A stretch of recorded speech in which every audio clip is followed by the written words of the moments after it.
नमस्कार मित्रों।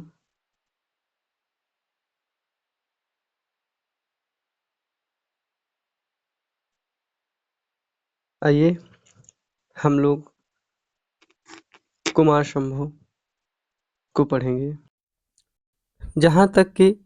कल के दिन पर हम लोगों ने जो लगभग 16 श्लोकों को हम लोगों ने पढ़ लिया था। आज इसके आगे के हम लोग पढ़ेंगे। अब इसमें क्या है, जो 17 नंबर का श्लोक है, 17 नंबर के श्लोक में बताया गया है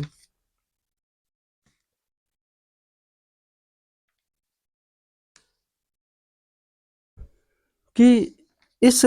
17 नंबर के श्लोक में जो है कि महाकवि कालिदास कह रहे हैं, ये जो है 5वें कुमार संभव के पंचम सर्ग का 17वें नंबर का श्लोक है। यहाँ पर कालिदास ने कहा है कि विरोधि सत्तोज्झित पूर्व मत्सरम द्रुमैरभीष्ट प्रसवा प्रसवार्चितार्थिथि नवोटजाभ्यंतर संभृतानलम तपोवनम तच्च बभूव पावनम। क्या बताए हैं? विरोधि सत्तोज्झित पूर्व मत्सरम द्रुमैरभीष्ट प्रसवार्चितार्थिथि नवोटजाभ्यंतर संभृतानलम तपोवनम तच्च बभूव पावनम। अर्थात कालिदास कहना चाहते हैं कि कालिदास कह रहे हैं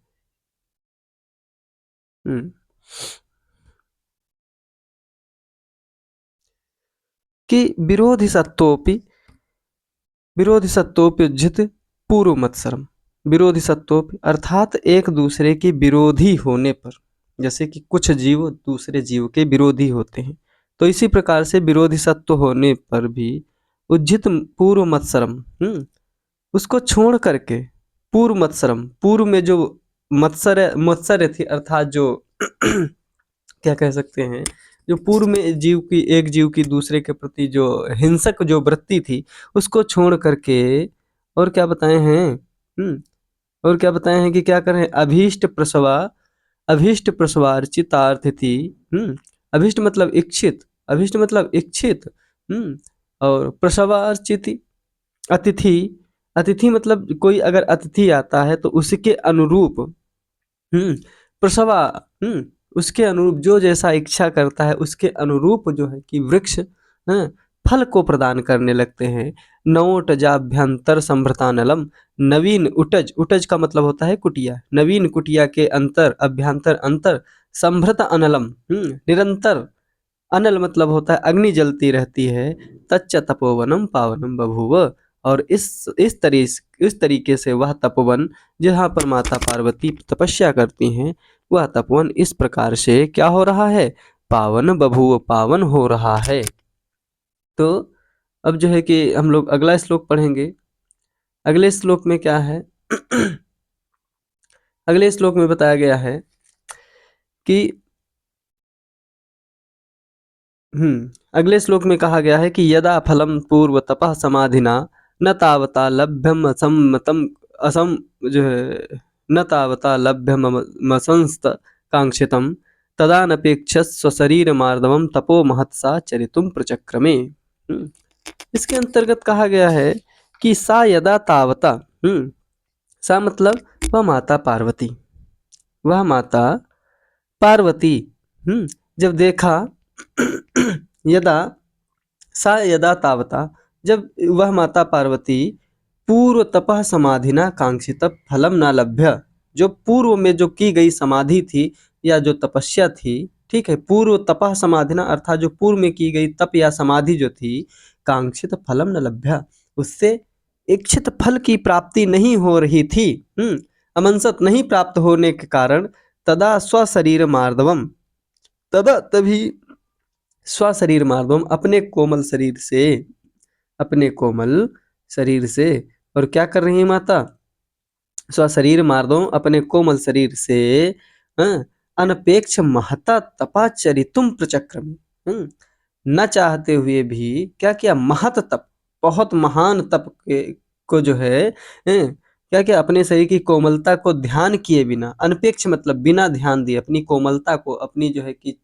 जो उनमें जो कोमलता का भाव था उसको छोड़ करके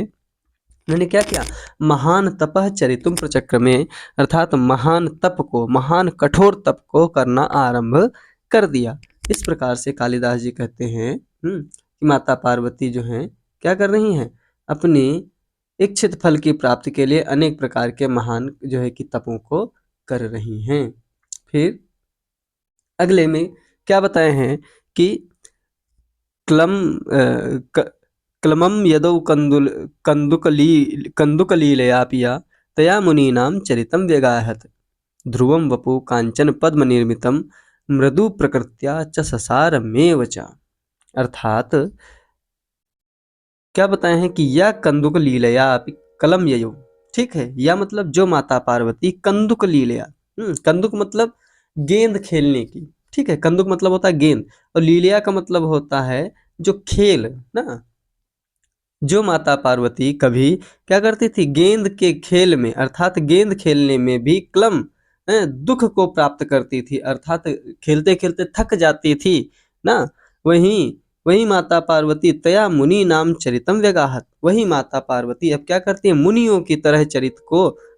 तरह चरित्र को क्या करती हैं, व्यगाहत अर्थात कर रही हैं। ध्रुवम अस्याः निश्चय, ध्रुव मतलब होता है निश्चय, अस्या वपु कांचन पद्म निर्मितम, अस्याह मतलब इन माता पार्वती का, वपु मतलब होता है शरीर, कांचन, कांचन का मतलब होता है कि स्वर्ण, कांचन स्वर्ण, और पद्म मतलब होता है कमल, निर्मितम अर्थात स्वर्ण कमल से निर्मित है। ठीक, जो है कि कवि कहना चाहते हैं, महाकवि कालिदास कह रहे हैं कि यह सही ही कहा गया है, निश्चय ही करके निश्चय ही यह है कि माता पार्वती का शरीर कांचन पद्म अर्थात स्वर्ण पद्म से निर्मित है। क्यों? अतः एव प्रकृत्या मृदु चा ससारमेव, क्यों? क्योंकि कोम जो है कि कमल बहुत ही कैसा होता है, बहुत ही मृदु होता अर्थात कमल बहुत ही कोमल होता है। और स्वर्ण, स्वर्ण को क्या बताए हैं कि स्वर्ण जो है स्वर्ण जो है कि कांचन मतलब स्वर्ण, स्वर्ण ससारमेव, क्योंकि स्वर्ण जो होता है बहुत कठोर होता है, इसलिए क्योंकि जो है कि लोगों जो है कि जो लोग विद्वान लोग हैं, जो स्वर्ण के जानकार हैं, वो लोग बताते हैं कि लगभग जो है कि 3000 फ़ारेनहाइट डिग्री मतलब जो है कि गर्मी में जो है स्वर्ण पिघलना प्रारंभ करता है ना। और हम लोग क्या है, हम लोगों के शरीर की गर्मी कितना होता है, लगभग 38 या 39 या 40 के बीच में फ़ारेनहाइट डिग्री रहता है। हमारे शरीर जो है कि हमारे लोगों के शरीर की गर्मी जो रहती है लगभग 40 के करीब में रहती है। और जो है कि हम लोग दोपहर में जो देखते हैं कि 35-39 डिग्री जो है कि गर्मी जो रहती है, उसमें हम लोगों को क्या होता है, बहुत ज़्यादा गर्मी महसूस होती है। 35 से लेकर के जब 50 तक कभी जो है कि जाती ही नहीं है। अगर 50 तक हो जाती, कुछ शहरों में 50 तक जाती तो बहुत ज़्यादा वहाँ गर्मी, भीषण तरीके से गर्मी होती है। लेकिन सोचिए कि माता क्या कर रही हैं, अस्या जो है कि ध्रुवम अस्या वपु कांचन पद्म निर्मितम, कवि कहना चाहते हैं कि जो यह निश्चय करके माता जो है निश्चित ही माता पार्वती का जो शरीर है, जो माता पार्वती का वपु है, वह स्वर्ण कमल से निर्मित है, क्योंकि कमल जिस प्रकार से कोमल होता है उसी प्रकार से माता का शरीर भी कोमल है, लेकिन स्वर्ण की तरह कठोर भी है। ठीक, ऐसा कहना चाहते हैं। आइए अगले श्लोक को हम लोग पढ़ते हैं।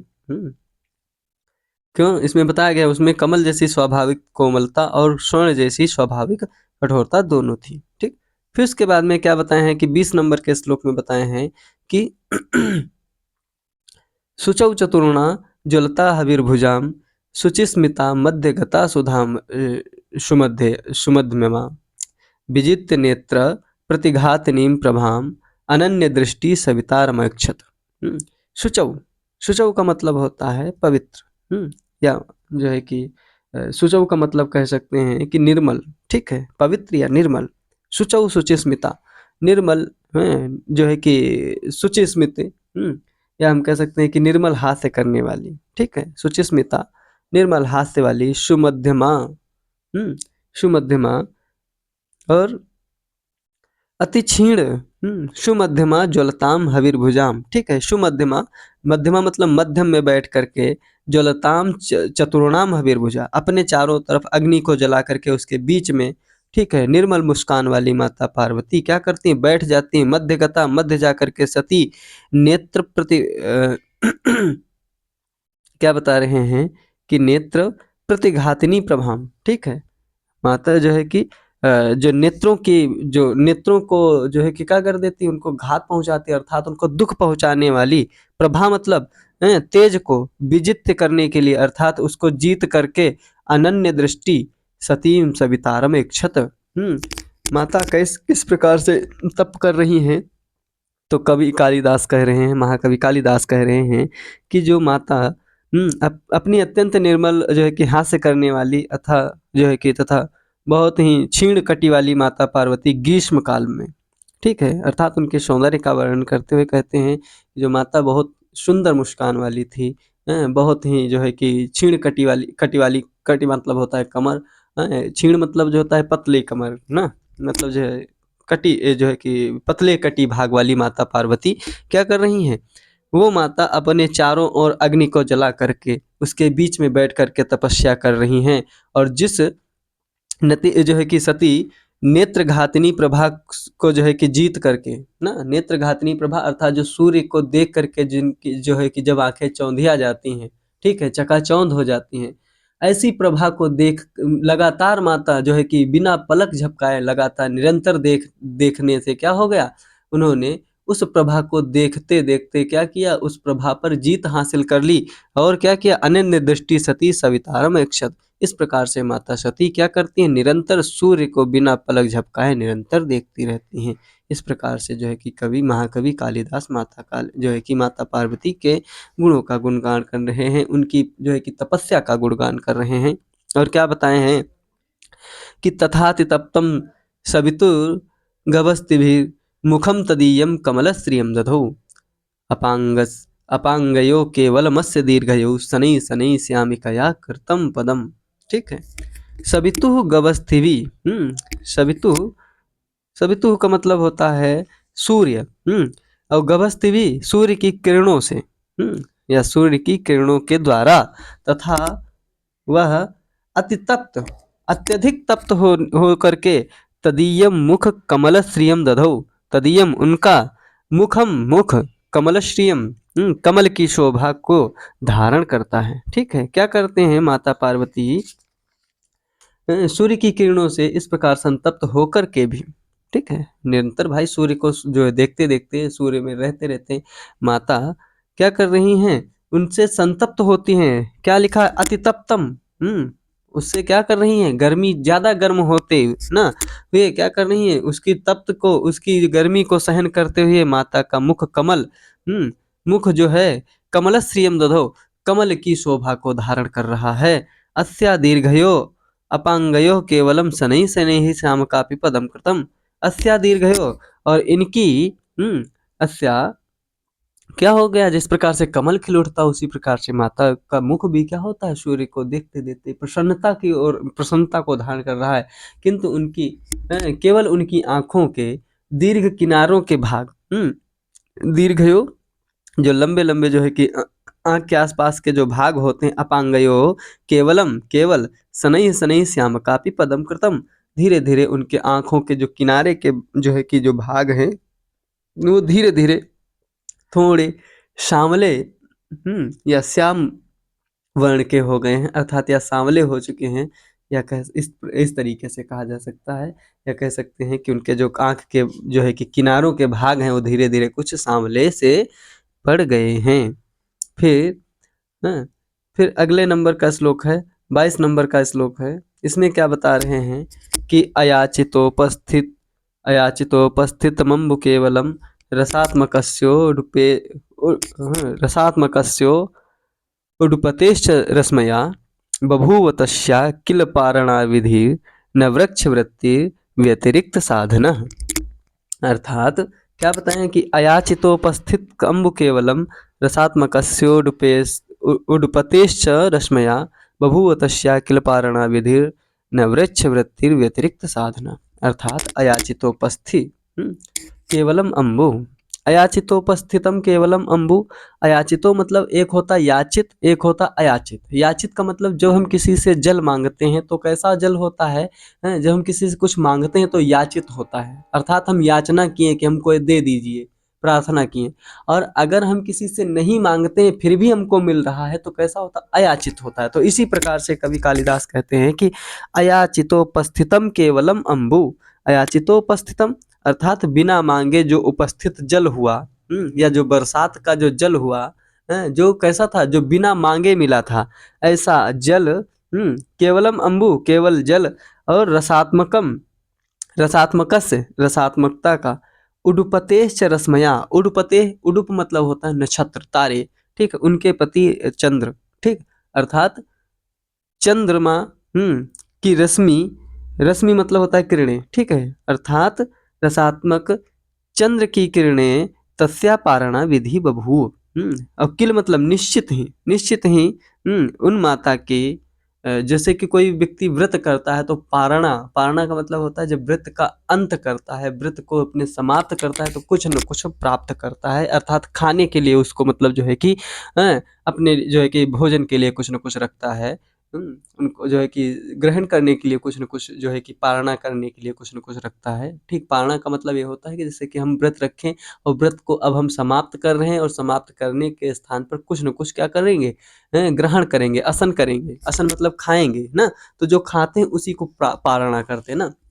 तो क्या बताए, तस्य पारणा जो है कि बभू, बभू मतलब हुआ, बभू का मतलब क्या है, हुआ। निश्चित, किल मतलब निश्चित ही, क्या हुआ,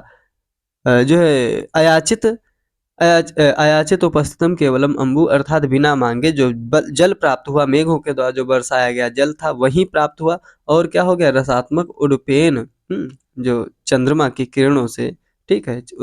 उडपते रश्मया रसात्मकम, अर्थात जो चंद्रमा की किरणों से जो रसात्मक, रसात्मक का मतलब होता है जो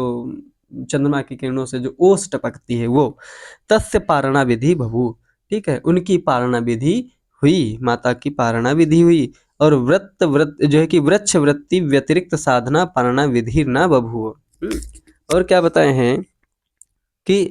जो बिना मांगे कुछ, जो केवल वर्षा का जल तथा अमृतमय चंद्रमा की किरणों से, यही दो वस्तुएं व्रत के उपरांत उनकी पारणा व्रत के बाद का भोजन थी। इस प्रकार साधनों से वृक्ष अपना जीवन निर्वाह करते हैं। पार्वती ने भी उन अपने जीवन के लिए, अपने जीवन के लिए इसके अतिरिक्त कोई और साधन स्वीकार नहीं किया, क्योंकि वृक्ष भी क्या करते हैं, या तो जल ग्रहण करते हैं या फिर चंद्रमा की किरणों से जो ओस टपकती है, ठीक है, जो रस निकलता है चंद्रमा की किरणों से, उसी का ग्रहण करते हैं। तो वृक्षों के समान, ठीक है, वृक्ष वृत्ति, इसीलिए क्या बताया गया, वृक्ष वृत्ति, अर्थात वृक्ष की जिस प्रकार से वृक्ष अपनी वृत्ति करते हैं, अपने भोजन को प्राप्त करते हैं, उसी प्रकार से व्यतिरिक्त साधना, उसको छोड़ करके अन्य साधन ना करके, पारणा विधि न बभू, किसी अन्य अन्य साधनों से माता ने अपने व्रत का पारण नहीं किया, बल्कि वृक्ष की वृत्ति के समान, ठीक है, अपने व्रत का पारण किया, ठीक। फिर अगले नंबर का 23 नंबर का श्लोक है। इसमें क्या कहते हैं कवि, कहते हैं कि निकाम तप्ता विविधेन वहनिना नभश्चरेण नभश्चरेण ईंधन संभृतेन सा तपात्यते तपात्यये वारिभिरुच्चिता न वै भुवा सहोष्मा भुवा सहोष्माणम अमुमुंच अमुंच दूर्ध्वम, ठीक, अर्थात क्या बताए हैं कि निकाम तप्ता विविधेन वहनिना नभश्चरेणेन्धन संभृतेन सा अप तपा तपा तपाते वारिभिरुच्चिता न वै भुवा सहोष्माणम मुंच दूर्ध्वम, दूर्ध्वगम,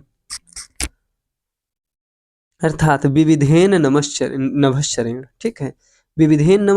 नभश्चरेण, अर्थात विविधेन मतलब अनेक प्रकार के, नभश्चरेण जो है कि नभश्चरेण अर्थात नभश्चर, नभश्चर का मतलब जो है कि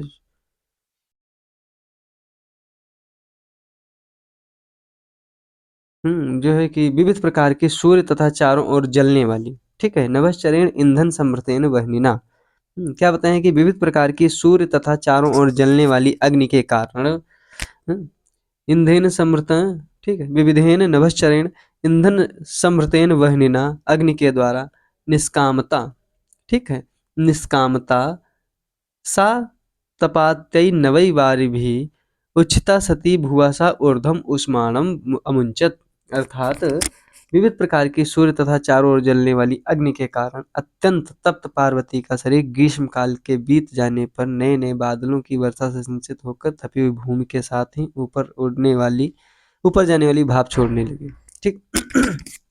क्या बताए हैं? विविधेन नमश्चरेण, ठीक है, अनेक प्रकार के सूर्य की जो है कि गर्मी के कारण, ठीक है, ईंधन समृतेन वह्निना, ठीक, ईंधन समृतेन, ईंधन, ईंधन का मतलब आप लोग समझ रहे हैं, समृतेन संपूर्ण ईंधन से वह्निना अग्नि के द्वारा,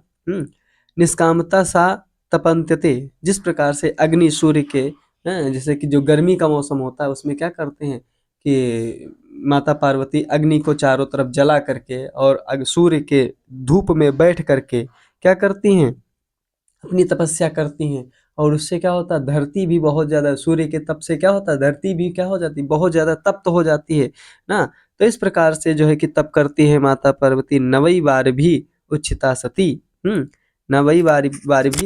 भी मतलब जल के द्वारा, अर्थात जब नवीन मेघ अपने जल को बरसाते हैं तो उससे उच्छित होकर के माता सती भुआ सह ऊर्ध्वम उष्माणम अमुंचत, ठीक है, भुआ सा पृथ्वी के साथ, ऊर्ध्वम मतलब ऊपर को, ठीक है, ऊर्ध्वगम,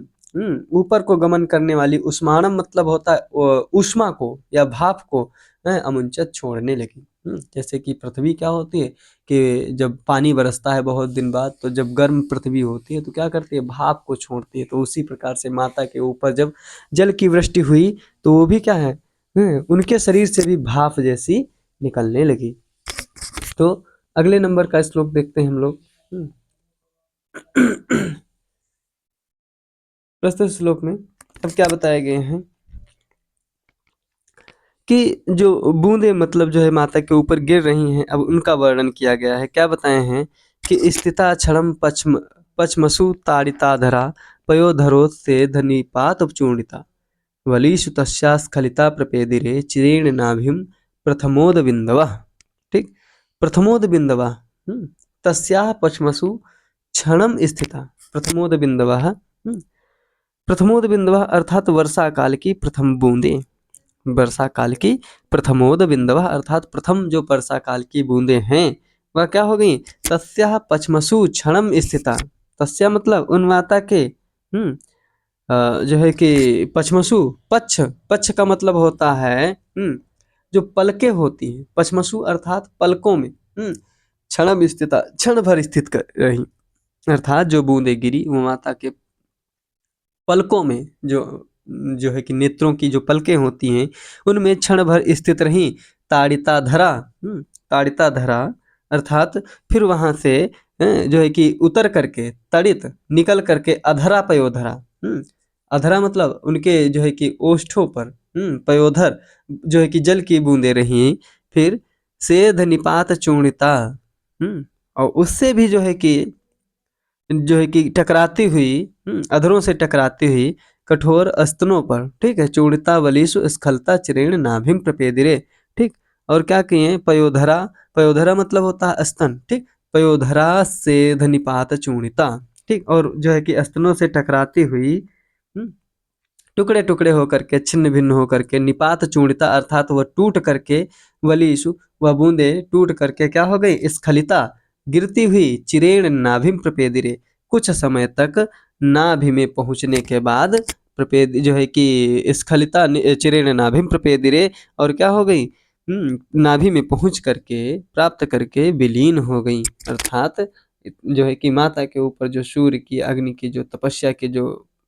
ताप था उससे क्या हो गया, बरसात की जो बूंदें थी वो क्या हो गई, कुछ देर बाद क्या बताएं कि वर्षा काल की प्रथम बूंदें, वर्षा काल की पहली बूंदें, पहली बूंदें पलकों पर क्षण भर टिकी रहीं, फिर वहां से गिरकर अधरों से टकराती हुई कठोर स्तनों पर पहुंचकर टुकड़े टुकड़े होकर छिन्न भिन्न हो गई। उसके पश्चात उदर पर स्थित त्रिवली से होती हुई बहुत देर के बाद नाभि में पहुंचकर विलीन हो गई, ठीक है, अर्थात माता जी के शरीर पर अब बूंदे भी जो हैं वो टिक नहीं पा रही हैं। फिर उसके बाद में अगला श्लोक है शिलासायाम शिलासयां तामनिकेतवासिनीं निरन्तरस्वान्तर्वातवृष्टिषु विलोकयन् नुन्नमिषय मिशितैस्तडिन्मयै साक्ष्य इव स्थिता छपा। ठीक है, फिर क्या हो गया, अब गर्मी के समय गुजर चुके हैं, अब बरसात का समय आया है। तो बरसात काल में माता कैसे तपस्या कर रही बता रहे हैं कि निरंतराशु। ठीक है, निरंतर कैसे कर रही है माता तपस्या, तो बता रहे हैं कि निरंतराशु, निरंतर, लगातार,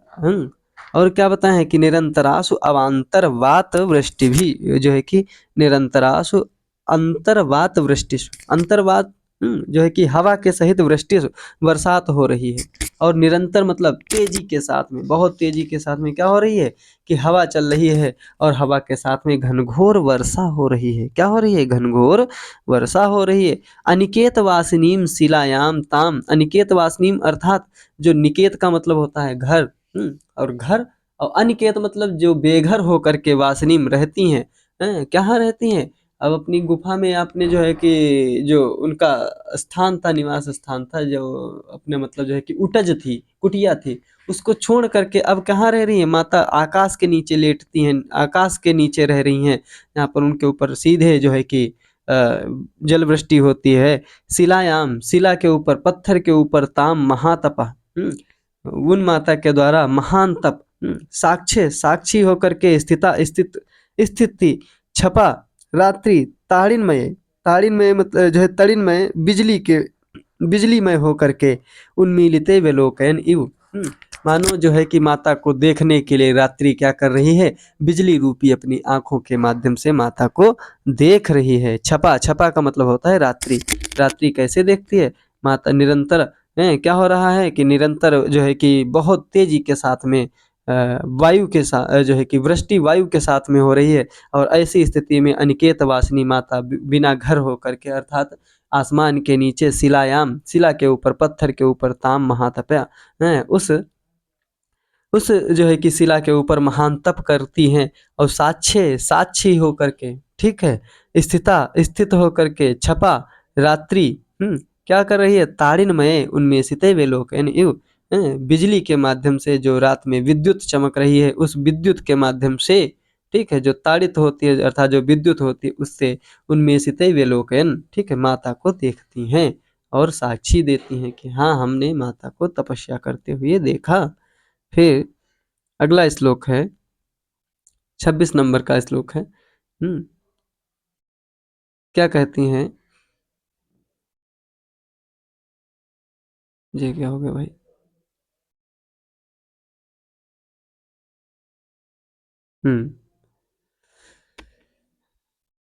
क्या बताए हैं कि अगला नंबर का श्लोक है, क्या बताए हैं कि निनाय निनाय सात्यंत हिमोत्किरानिला सहस्य सहस्य रात्रि रुद्वा रुद्वात जो है कि रुद्वा निनाय सात्यंत हिमोत्किरानिला सहस्य रात्रि रुद्वास तत्परा परस्पराक्रंदिनी चक्रवाकयो पुरो वियुक्ते मिथुने कृपावती। ठीक है, सा अत्यंत हिम, सा व माता पार्वती, ठीक, अत्यंत हिमोत्किरानिला। ठीक है, अब क्या हो रहा है कि बहुत ज़्यादा हिम पड़ने से, बर्फ पड़ने से, अनिला, अनिला मतलब हवा, साहस्य के साथ में रात्रि, रात्रि मतलब रात्रि में, उद्वास तत्परा, उद्वास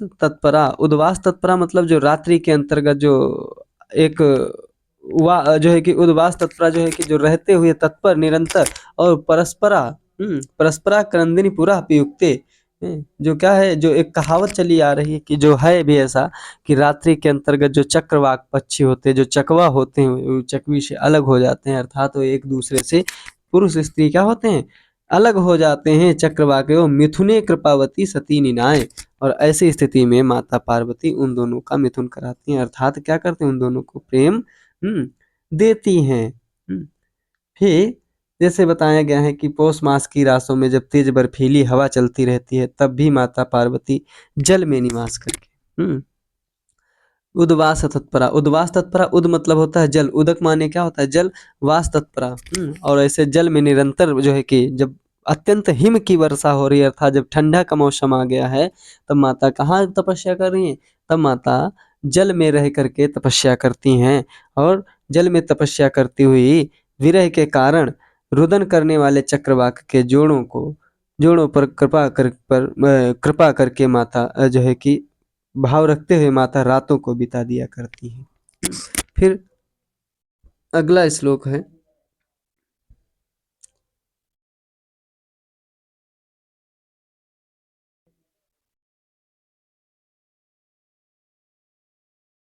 हम्म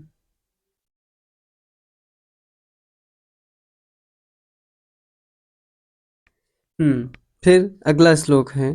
क्या बताए हैं कि मुखेन सा पद्म सुगंधिना निशि। ठीक, मुखेन सा पद्म सुगंधिना निशि प्रवेश मानाधर पत्र शोभिना तुषार वृष्टि छत पद्म संपदाम सरोज संधान मिवा मिवा करोदपाम। ठीक,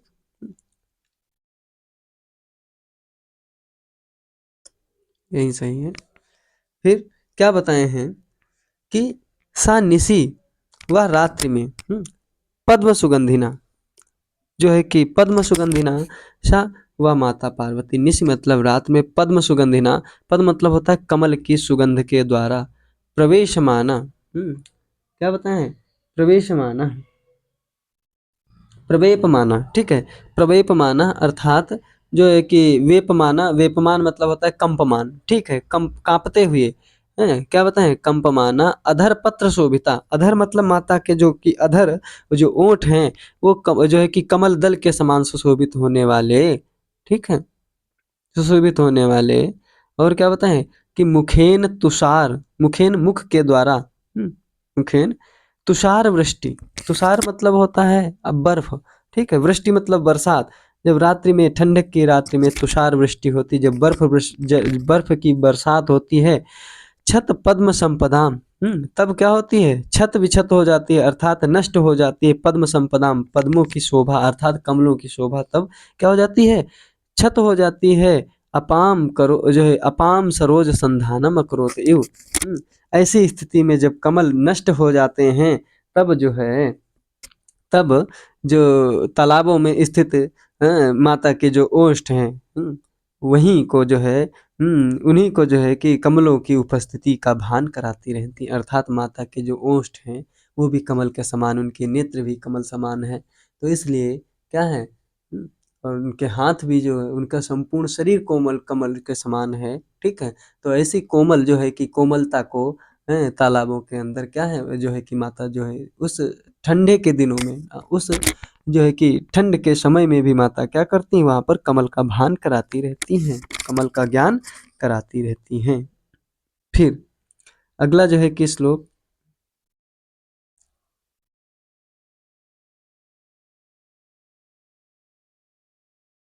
अगला 28 नंबर का श्लोक है।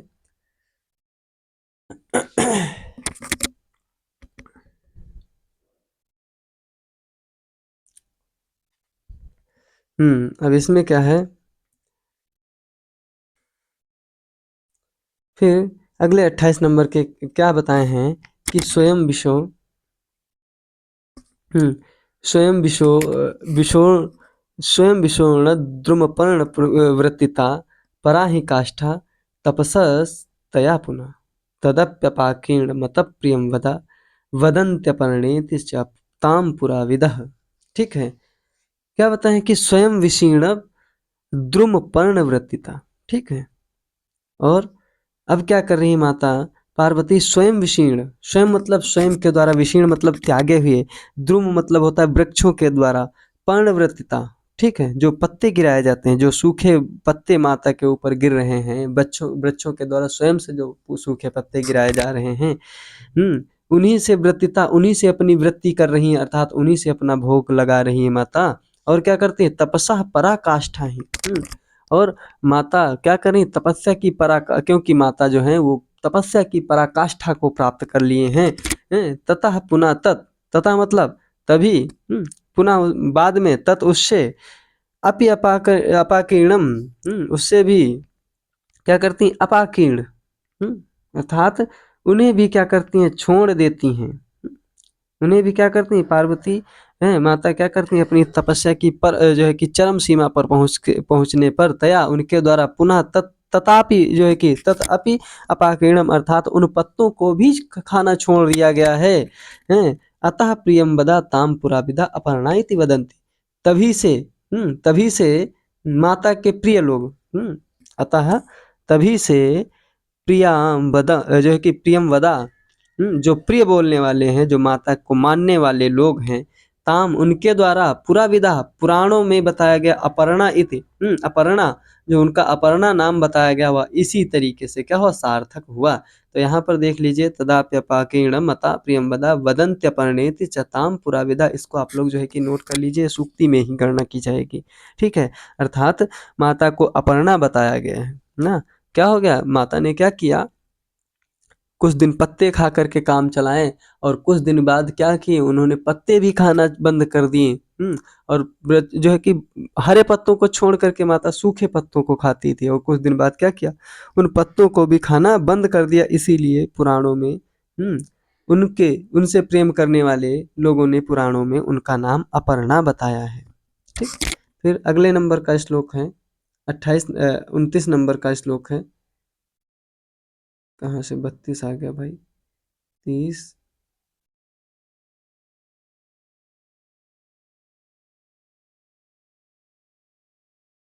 हम्म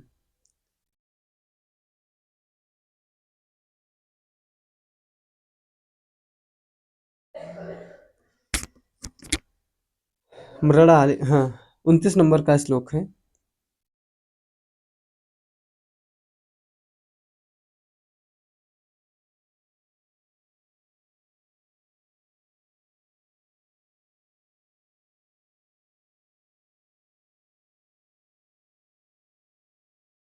क्या बताए हैं कि मृणालिका पे लव, थोड़ा बन नहीं रहा है, किस तरीके से इसको भाई किया जाए, इसको हटाया जाए क्योंकि ये बहुत गड़बड़ कर रहा है।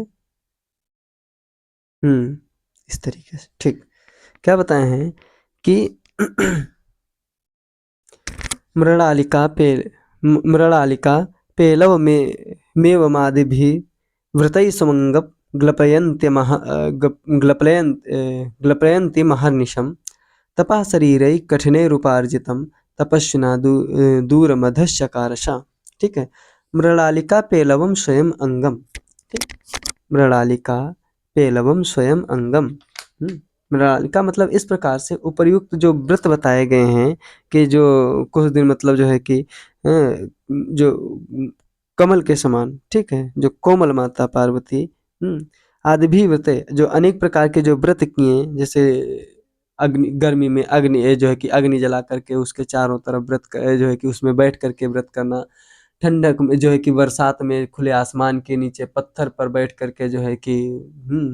व्रत करना, और ठंडक में तालाब में जल में जा करके माता के द्वारा व्रत करना इस प्रकार से, और कुछ दिन पत्ते खाना, कुछ दिन पत्ते भी ना खाना, सूखे पत्ते का भोग करना, कुछ दिन उसका भी भोग नहीं करना। इस तरीके से जो अनेक प्रकार से व्रत किए गए माता के द्वारा, जो अनेक प्रकार से व्रत किए गए माता के द्वारा एवं अंगम, इस प्रकार से उपयुक्त व्रतों के द्वारा कमलनी के समान कोमल शरीर वाली, ठीक है, क्या किए हैं कि स्वयं अपने स्वयं के द्वारा मृणालिका पेलवम, ठीक है, जो बहुत ही कोमल स्वयं के जो अंग थे, एवं आदि भी इस प्रकार से आदि भी व्रतई,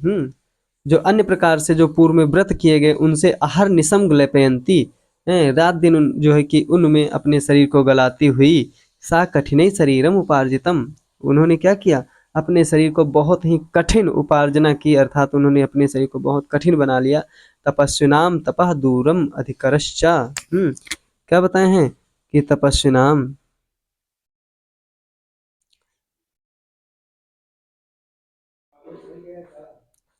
तपस्विनाम तपः दूरम अधश्चकार, अर्थात इस प्रकार से तपस्वी के तप को भी क्या किए, तपस्विनाम तपः दूरम अधश्चकार, अर्थात इस प्रकार से माता ने क्या किया है, तपस्वी जो है कि जो तपस्वी लोग थे उनके तप को भी क्या कर दिया, नीचा दिखा दिया, अर्थात जो बड़े बड़े तपस्वी थी उनके भी तप को क्या किया माता ने अब नीचा दिखा दिया है। फिर इस प्रकार से अब 30 नंबर का श्लोक है, इसमें क्या बताया गया है, आइए देखते हैं। क्या बताया है कि अथाजिनाषाढ़ धरा प्रगल्भवाग ज्वलन्निव ब्रह्ममयेन तेजसा विवेश कश्चित् जटिलस्तपोवनं शरीरबद्ध प्रथमाश्रमो यथा। जो ये श्लोक है 30 नंबर का, इसमें क्या है, इस श्लोक के अंतर्गत, ठीक, इस श्लोक में क्या हुआ है कि इस श्लोक में अब भगवान शिव जो है माता की प्रसन्न जो है कि तपस्या से प्रसन्न होकर के ब्रह्मचारी के भेष रख करके माता से बात करने आए हैं। देखिए क्या कह रहे हैं, किस प्रकार से भगवान शिव का वर्णन किया है, किस प्रकार से भगवान जो है कि भगवान भोलेनाथ कैसे बन करके आए हैं, बिल्कुल एक ब्रह्मचारी के रूप में आए हैं। क्या बताए हैं कि तथा अथ इसके अनंतर, ठीक है, अजिना आषाढ़ धरा प्रगल्भ वाक, ठीक है, अजिन मतलब होता है काले भेड़, और उसके जो है कि क्या बताएं कि अधरा, नीचे मतलब जो है कि काले भेड़ के मृग छाल को लपेटे हुए प्रगल्भवा, ठीक है, कुछ प्रगल्भवा ब्रह्ममयन, ठीक है, ब्रह्ममय तेजसा, तेज के द्वारा ज्वलन इव, ठीक है, अग्नि के समान कश्चित जटिल, कोई जटिल शरीरबद्ध, ठीक है, एकदम गठीले शरीर वाले प्रथमाश्रमा तपोवनम विवेश, क्या किया, प्रथमाश्रमा, पहली बार, क्या बताया है कि एक दिन कृष्ण चर्म एवं पलाश दंड धारण किए हुए ब्रह्म तेज से प्रज्वलित अग्नि के समान तेजस्वी एवं जटाधारी कोई तरुण पार्वती तपस्वी के तपोवन में आया। उसे देख करके ऐसा प्रतीत हो रहा था मानो ब्रह्मचर्य आश्रम स्वयं शरीर धारण करके आ गया हो। क्या बताएं, शरीर बद्धा प्रथमाश्रमो यथा तपोवन विशेष, अर्थात शरीर धारण करके प्रथम आश्रम, पहली बार आश्रम में, यथा तपोवनम विशेष, जैसा कि कोई तपस्वी तपोवन में आता है उसी प्रकार से तपस्वी जो है कि भगवान शिव तपस्वी का वेश धारण करके कहाँ, माता पार्वती के आश्रम में पहुंचे। फिर अगला देखते हैं, अगले नंबर का श्लोक जो है इसमें क्या बताए हैं कि तमातिथेयी बहुमान पूर्वया सपर्यया प्रति उदयाय पार्वती भवन्ति साम्येऽपि निविष्टचेतसां वपुः वपुः विशेषेस विशेषेस्ति गौरवाः क्रिया, ठीक है, विशेषे स्व जो है कि अति गौरवाः क्रिया, ठीक, अति आतिथेयी पार्वती, आतिथेयी मतलब आतिथ्य करने वाली, ठीक है, आतिथेयी मतलब अतिथि का सत्कार करने वाली माता पार्वती तम बहुमान पूर्वया, तम मतलब उनसे, बहुमान अनेक प्रकार से, पूर्वया जैसा कि पूर्व में बताया गया ऐसे, सपर्यया प्रति उदयाय, ठीक है, सपर्या मतलब पूजा करके, उनकी आराधना करके, मतलब उनकी पूजा करके, उनको जो है कि आतिथ्य जो है कि दे करके, उनको सम्मान दे करके, या उनको अतिथि को जो, जैसे कोई अतिथि आता है तो उसके लिए जलपान जो होता है, जो व्यवस्था करने की जो है कि लायक होते हैं व्यक्ति, वो अपना जलपान करने की उस प्रकार से आतिथ्य उनको दे करके, उनकी जो है कि पर प्रक्षालना करके, या मतलब कह सकते हैं उनकी पूजा करके, उनका आतिथ्य सत्कार करके प्रत्युदयाय, फिर साम्य अपि, साम्य होने पर भी निवेष्ट निश्चय थे, वपु विशेषेषु अतु गौरवा क्रिया भवन्ति। क्या बताए हैं कि बताए हैं कि अति सत्कार में प्रवीण माता पार्वती ने बड़े आदर एवं अत्यंत श्रद्धा से उस पार्वती जो है कि उस तपस्वी का आगे बढ़ कर के स्वागत किया। जो लोग अपने मन को भली भांति संयमित कर लेते हैं, अपने समान वय वाले सत्पुरुषों से मिलते समय भी अत्यंत आदर का व्यवहार करते हैं, ठीक है, साम्य होने पर भी निविष्ट चेतसाम, ठीक, जानकार लोग ऐसे जगह प्रवेश करके वपुः विशेषेष, ठीक, अपने शरीर के द्वारा, अपने शरीर के द्वारा, या अपने वय वाले जो है कि अपने हम उम्र के लोगों से, ठीक, सत्पुरुषों से मिलते समय अत्यंत आदर व्यवहार अति गौरवा क्रिया भवन्ति, अर्थात अत्यंत आदर की क्रियाएं करते हैं, अर्थात या कह सकते हैं अत्यंत आदर का व्यवहार करते हैं। फिर अगला श्लोक है, अगले श्लोक में क्या बताई है माता पार्वती, कहे हैं हैं। देखिए अब यहाँ पर क्या है कि अभी तक जो है कि 30 नंबर में जो है कि 30 नंबर श्लोक में जो है कि योगी के रूप में भगवान शिव आते हैं। फिर 31 रूप श्लोक नंबर 31 में प्रभु की सेवा करती हैं माता पार्वती, अतिथि के रूप में उनकी जो है कि आतिथेय करती हैं। अब 32 नंबर श्लोक में भगवान शिव कुछ कहते हैं। क्या कहते हैं कि विधि प्रयुक्ताम परिग्रह्य सत्क्रियाम परिश्रमम नाम विनीय च क्षणम उमाम सपश्यन् नृजु नैव चक्षुषा प्रचक्रमे वक्तुमनुज्झित क्रमः। सा विधि प्रयुक्ता सत्क्रिया। सा मतलब वह विधि प्रयुक्ता सत्क्रिया, वह भगवान शिव वह भगवान जो है कि तपस्वी वेशधारी शिव विधि प्रयुक्ता, जो विधि विधान से प्रयुक्त सत्क्रिया को प्राप्त करके परिग्रह क्षणम, कुछ ही क्षण में क्या किए, कुछ जो है कि शास्त्रोक्त विधि से जो की गई माता पार्वती के जो द्वारा पूजा थी उसको स्वीकार करते हुए ब्रह्मचारी ने क्या किया, कुछ विश्राम करने के बाद परिग्रह क्षणम परिश्रमम च विनीय नाम अथ उमा, इसके बाद में उमा ने क्या किया, ऋजुना, ऋजुना मतलब ऋजुना क्या किए हैं,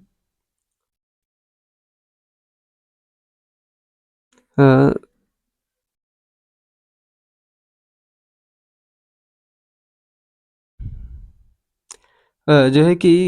जो ब्रह्मचारी विधिना प्रयुक्तम अनुष्ठिता सत्क्रिया पूजा परिग्रह स्वीकृत्य क्षणम परिश्रमम विश्राम में चा विनीय नाम नामेत अपरमार्थे अथो माम ऋजु नैव विलास रहितेन। ठीक है, हाँ विलास रहित क्या किए, ऋजु मतलब होता है सरल। उमाम ऋजुना एवं चक्षुषा पश्यन, ठीक है, सरल तरीके से माता की तरफ उमाम, उमा को, ठीक है, ऋजुना सरलता के साथ में एवं चक्षुषा पश्यन आंखों से देखते अनुज्झित क्रम सन वक्तुम प्रचक्रमे। ठीक है, अनुज्झित क्रम यह कि क्या किए कि इस प्रकार से बिना क्रिया के, बिना किसी भूमिका से, अनुज्झित क्रम अर्थात बिना किसी सोच विचार के, ठीक है, या बिना किसी भूमिका बांधे ही सन वक्तुम प्रचक्षते, माता के सम्मुख वक्तुम प्रचक्र में बोलने की इच्छा की या बोलना आरंभ कर दिया। ठीक, तो आज हम लोगों ने 32 नंबर तक के श्लोकों को पढ़ लिया है और अगले दिन में हम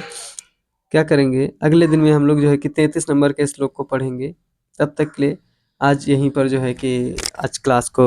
स्थगित किया जाता है। मिलते हैं कल के क्लास में, तब तक के लिए नमस्कार मित्रों। और आप लोग जो है कि अच्छी तरीके से पढ़ाई करिए, जो भी समझ में ना आए उसको जो है कि फिर से आप पूछ लीजिए। इस तरीके से प्रतिदिन आपको जो है कि एक वीडियो इसका भी मिलेगा, साथ साथ में आपकी ये लाइव जो क्लास चलती है व्याकरण और जो है कि इसके अलावा और जो शिशुपाल वध की जो क्लास चल रही है वो यथासमय अपनी चलती रहेंगी। हैं, जब भी कोई पेपर वगैरह होगा तभी हो सकता है डिस्टर्ब हो, लेकिन उससे पहले नहीं डिस्टर्ब होगा, अब कोई दिक्कत नहीं है। हैं, और जो है कि आज से जो है कि आपको जो है कि इस प्रकार से 2 वीडियो मिल चुके हैं और कोशिश रहेगी 5 या 6 दिन के अंतर्गत, ठीक है, 5 या 6 दिन के अंतर्गत इनके इसमें कितने श्लोक हैं, तो इसके अंतर्गत जो है 86 श्लोक हैं लगभग। लगभग 86-87 श्लोक हैं, जो भी हैं 86 श्लोक तक वो क्या हो जाएंगे, 5-6 दिन के अंतर्गत हमको लगता है कि खिंच जाएंगे। वो सब पढ़ जाएंगे और आप लोगों को बस ज़्यादा इसमें विशेष ध्यान देने की आवश्यकता नहीं है। बस सीधा सा बहुत सी सिंपल सा जानकारी आप लोगों को लेना है। तो आज की क्लास को यहीं पर स्थगित करते हैं, मिलते हैं कल की क्लास में, तब तक के लिए नमस्कार मित्रों।